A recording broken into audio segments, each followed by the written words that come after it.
the second one from the bottom, it says under subject, not considered for trustee approval. So does that mean we're just not going to look at it this year? Do you see the one? I think,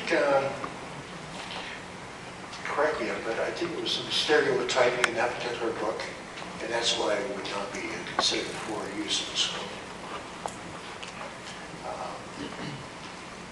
That's, you know, when that review committee looks at it, they look for all these cultural things.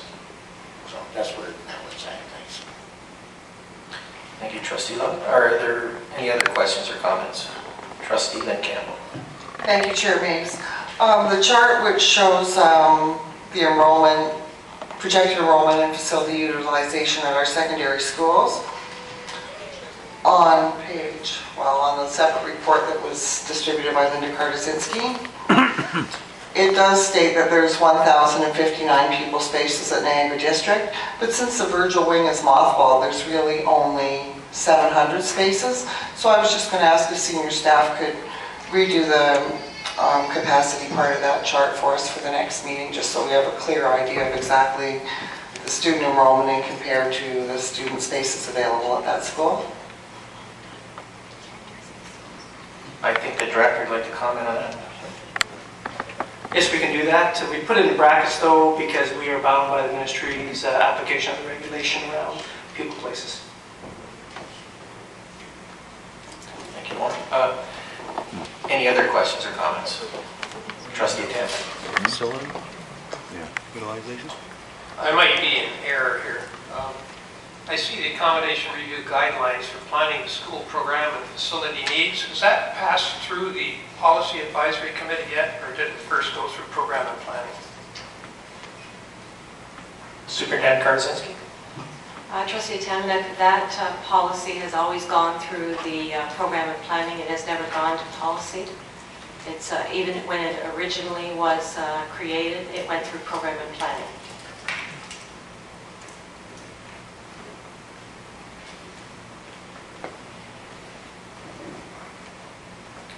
Trustee Ness.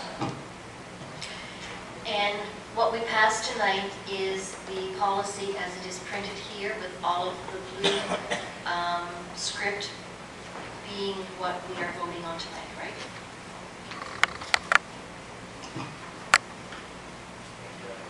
Trustee Love, you can confirm that for Trustee Ness. Or Superintendent Kartazinski, would you? Trustee Ness, yes, that is correct. You will include all of the black and the blue in the policy. The reason we wanted to keep it in blue is so that people were aware of what we had additions that we had added to the policy.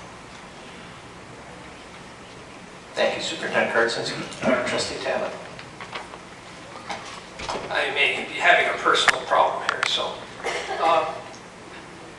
can I have the date that this accommodation review guideline revisions were considered at the policy review, policy advisory committee, at the date of that meeting?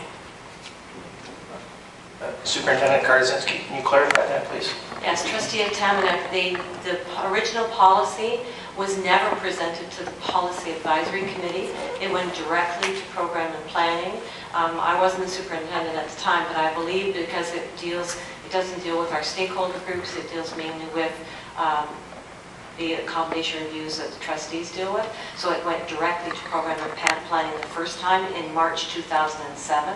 And then this one, because it had gone to program and planning the first time, when we revised it, we took it to program and planning. So neither one of those went to policy advisory.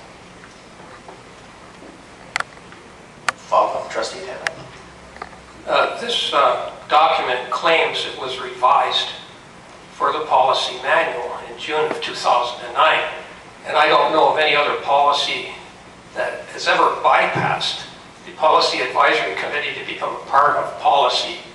Not my memory, and I don't even think that's correct procedure.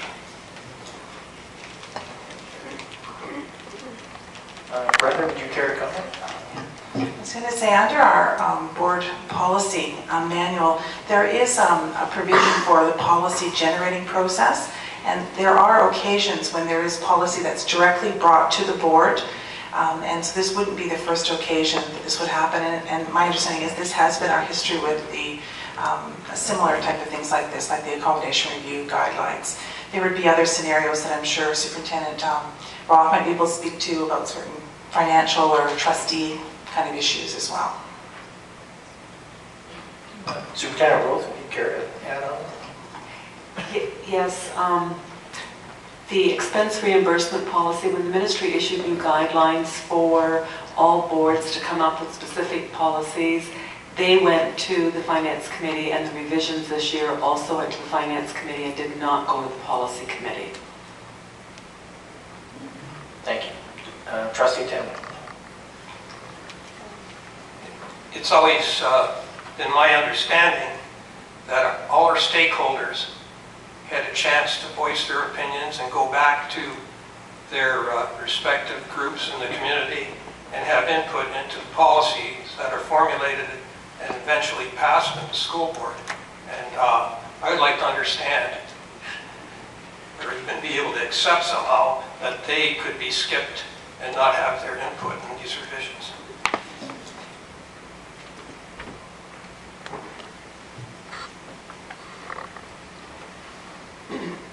Trustee Fulford. Well, I'll try to help. Certainly prior to March of '07, the board has reviewed this policy. It has been reviewed, I believe,